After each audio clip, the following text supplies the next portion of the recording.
Welcome two equations IAS. आज discuss करेंगे green energy, क्योंकि ये जो कॉन्फ्रेंस ऑफ पार्टीज की मीटिंग हुई जिसमें बात हो रही है ग्रीन एनर्जी को पुश करने की, ठीक है। तो हम इस न्यूज़ से रिलेटेड जो बेसिक कॉन्सेप्ट है ग्रीन एनर्जी, हमारी ये जो सीरीज़ है द हिंदू में रेगुलर बेसिस पे कोई ना कोई इंपॉर्टेंट टॉपिक जो भी किसी ना किसी वजह से न्यूज़ में रहा है वो हम डिस्कस करेंगे, क्योंकि न्यूज़पेपर हमें अच्छे से समझ में तभी आता है या हमारा कॉम्प्रिहेंशन तभी अच्छा होता है जब हमें बेसिक्स पता हो।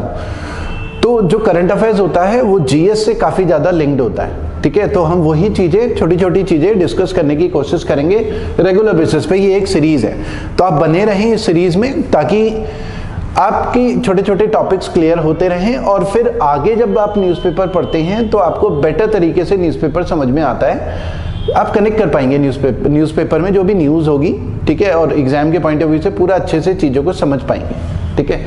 तो हम केवल डिस्कस करेंगे इसमें कि ग्रीन एनर्जी क्या है, ठीक है। तो ग्रीन एनर्जी क्या है समझ लेते हैं। ग्रीन एनर्जी जो कि रिन्यूएबल सोर्सेज से मिलती है। देखिए हमारे पास अगर एनर्जी की बात करें, एनर्जी एक तो हमें फॉसिल फ्यूल्स से मिलती है। फॉसिल फ्यूल्स क्या होते हैं हमारे? फॉसिल फ्यूल्स होते हैं हमारे जो कि ऑर्गेनिक मैटर होता है जो कि अर्थ क्रस्ट के लेयर्स के अंदर कई हजारों सालों से दबा हुआ होता है और अर्थ के प्रेशर की वजह से या हीट की वजह से सॉलिड, लिक्विड या गैस में कन्वर्ट हो जाता है। तो ऑर्गेनिक मैटर था जिनमें कभी ना कभी लाइफ रही हो और अर्थ की लेयर, अर्थ क्रस्ट के अंदर कई हजार फीट नीचे दबा हुआ है, ठीक है। तो फॉसिल फ्यूल्स में जैसे अगर हम देखें सॉलिड में तो कोयला है, ठीक है, लिक्विड में बात करें तो क्रूड ऑयल है और गैस की बात करें तो नेचुरल गैस है, ठीक है। ये सब फॉसिल फ्यूल है। अब फॉसिल फ्यूल्स में प्रॉब्लम क्या है? ये जो ऑर्गेनिक मैटर है जो अर्थ क्रस्ट के अंदर दबा हुआ है, इससे पोल्यूशन वगैरह काफी होता है, इन्वायरमेंट पोल्यूट होता है। तो दुनिया ये चाहती है कि ऐसी एनर्जी की तरफ हम ट्रांजिशन करें जिससे कि इन्वायरमेंट प्रोटेक्ट हो, पोल्यूशन ना हो, क्लाइमेट चेंज ना हो, ठीक है। तो तब बात होती है ग्रीन एनर्जी की। हमें इनका अल्टरनेट देखना है, रिन्यूएबल सोर्सेज देखने हैं जिससे इन्वायरमेंट पोल्यूट ना हो। जैसे अगर हम बात करें हाइड्रो इलेक्ट्रिसिटी, पानी से जब बिजली बनती है तो उससे जो है इन्वायरमेंट पोल्यूट नहीं होता, तो वो रिन्यूएबल एनर्जी होती है। या विंड एनर्जी होती है, ठीक है, हवा चलती है तो जो टरबाइन है वो घूमती है, उससे भी विंड एनर्जी जनरेट होती है। या टाइडल एनर्जी, सी में जो टाइड्स चल रही होती हैं उससे भी एनर्जी जनरेट हो रही होती है। या सोलर एनर्जी, सनलाइट जो आ रही है उससे जो एनर्जी जनरेट होती है उसे रिन्यूएबल एनर्जी बोलते हैं, क्योंकि उससे पोल्यूशन नहीं होता, ठीक है। तो इन सारी चीजों को जो रिन्यूएबल सोर्सेज होते हैं एनर्जी के, उसे हम ग्रीन एनर्जी बोलते हैं। हालांकि ग्रीन एनर्जी में यही सब लिखा हुआ है। देखिए जियोथर्मल एनर्जी कौन सी? जो कि अर्थ के अंदर जो हीट है, ठीक है, उसे हम एक्सट्रैक्ट करें, उससे जो एनर्जी मिलती है वो भी रिन्यूएबल एनर्जी है, क्योंकि उससे पोल्यूशन नहीं होगा। हम कोयला वगैरह बर्न नहीं कर रहे, अर्थ के अंदर ही जो हीट है उसी को यूज कर रहे हैं एनर्जी की फॉर्म में, ठीक है। तो ये सब ग्रीन एनर्जी होती है, ठीक है। उसके अलावा बायोमास एनर्जी भी होती है। बायोमास एनर्जी में वैसे तो बायोमास कई चीज, बायोमास हम बोलते हैं जिनमें कभी लाइफ रही हो उसे बायोमास बोलते हैं। और कि जैसे लकड़ी या लकड़ी को बर्न करना, उससे तो हालांकि पोल्यूशन वगैरह होता है, लेकिन कुछ बायोमास ऐसे होते हैं जैसे गाय का गोबर है उसे भी बायोमास बोलते हैं, उससे जो एनर्जी मिलती है, ठीक है, उसको भी एक्सट्रैक्ट किया जा सकता है, ठीक है। तो ये सारी चीजें ग्रीन एनर्जी होती है जिससे कि toxic green house gases release नहीं होती इन्वायरमेंट में। ग्रीन हाउस गैसेस हीट को ट्रैप करती हैं, धरती गर्म होती है, ग्लोबल वार्मिंग होती है, क्लाइमेट चेंज होता है और एक्सट्रीम वेदर कंडीशंस आती हैं और फ्यूचर में बहुत सारी प्रॉब्लम्स हो सकती हैं, ठीक है। तो ग्रीन एनर्जी हमारे पास रिन्यूएबल एनर्जी होती है। अब देखिए ये तो हमने डिस्कस करा ग्रीन एनर्जी क्या है। अब इंडिया क्या कर रहा है ग्रीन एनर्जी ट्रांजिशन के लिए, ठीक है, तो वो थोड़ा सा समझना है।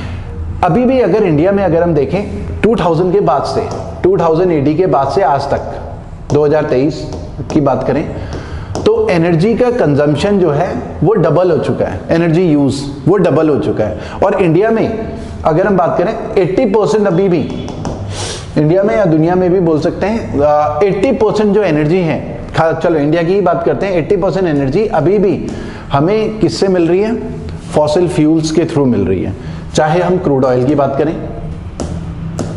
या कोयले से, कोल, क्योंकि इंडिया में अभी जो बिजली बन रही है 60% के से ज़्यादा बिजली कोयले से ही बनती है। तो ये सारे के सारे फॉसिल फ्यूल हैं, कोयले को बर्न करके जो बिजली मिल रही है उससे इन्वायरमेंट काफ़ी पॉल्यूट होता है। अच्छा, आपको ये वीडियो अगर पसंद आता है तो लाइक ज़रूर करें, और हमारे जिन लोगों ने सब्सक्राइब नहीं करा है हमारे चैनल को सब्सक्राइब करें, ठीक है।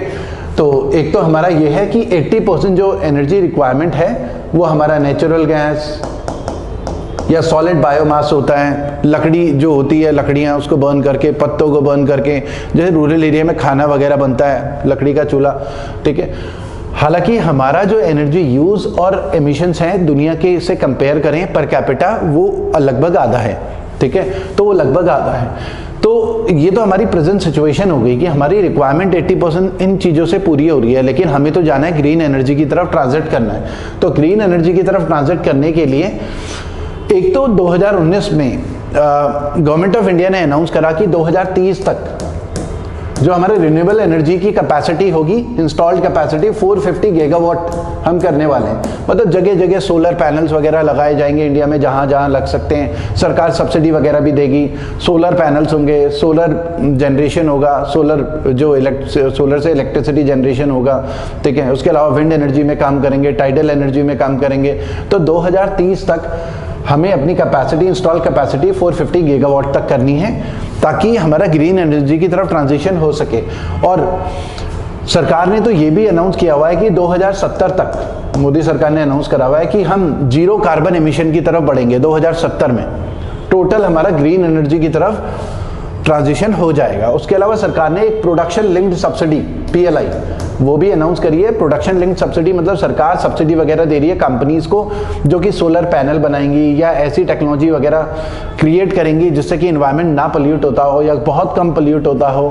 तो PLI स्कीम भी है सरकार की। उसके अलावा प्रधानमंत्री किसान ऊर्जा सुरक्षा एवं उत्थान महाअभियान है, जिसमें फाइनेंशियल और वाटर सिक्योरिटी प्रोवाइड कर रहे हैं। जो भी लोग सोलर एनर्जी की तरफ जाते हैं, सोलर पैनल लगाएं रूरल एरिया में, फिर उससे जो इलेक्ट्रिसिटी जनरेट हो रही है उससे जो है जैसे पानी की मोटर वगैरह होती है, इलेक्ट्रिक ट्यूबवेल्स होते हैं, उसमें मतलब बिजली को यूज़ करें किसान सोलर पैनल वाली, ठीक है।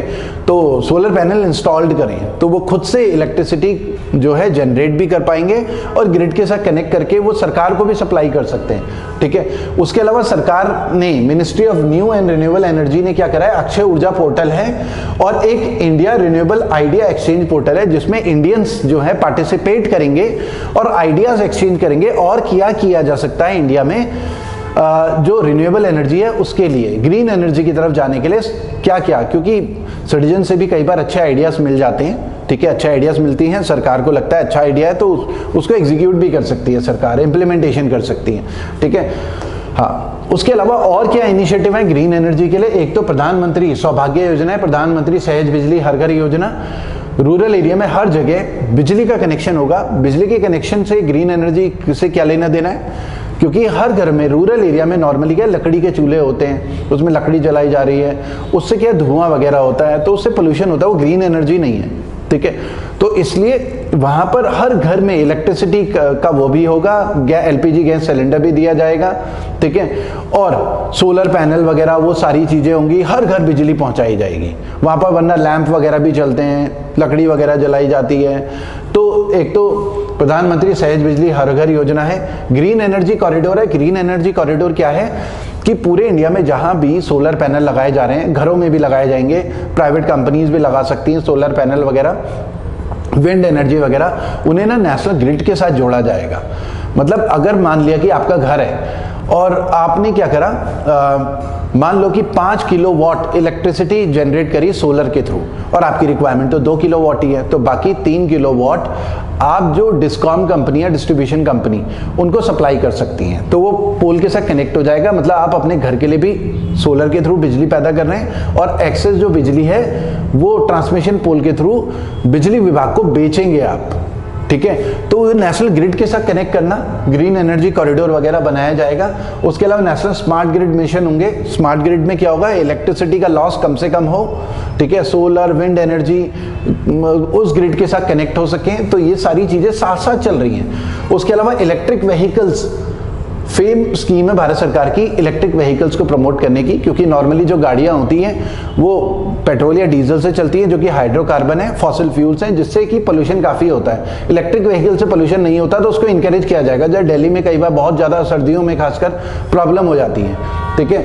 तो उसके अलावा इंटरनेशनल सोलर अलायंस है, 2015 में अनाउंस करा था इंडिया और फ्रांस ने, मोदी जी ने बोलेंगे इनिशिएट किया था। सोलर अलायंस में मोदी जी ने बोला कि जो कंट्रीज इक्वेटर के आसपास हैं, जिन्हें सूर्य पुत्र मोदी जी ने कहा कि वो लोग मतलब वहां पर सोलर एनर्जी के लिए बहुत सारी संभावनाएं हैं, पॉसिबिलिटी हैं। तो इंटरनेशनल सोलर अलायंस क्या करेगा, सोलर टेक्नोलॉजी में इन्वेस्टमेंट करेगा, रिसर्च करेगा, रिसर्च एंड डेवलपमेंट, ताकि बेटर सोलर पैनल बने, ज़्यादा एफिशिएंट तरीके से इलेक्ट्रिसिटी जनरेशन हो सके सोलर के थ्रू, खासकर जो इक्वेटर के आसपास है, क्योंकि सन डायरेक्ट पड़ता है, तो वहां पर सोलर एनर्जी का यूज किया जा सकता है। तो ये सारे इनिशिएटिव हैं जो कि ग्रीन एनर्जी ट्रांजिशन की तरफ हम चल रहे हैं, ठीक है। तो आज के वीडियो में इतना ही करते हैं स्टूडेंट्स, थैंक यू।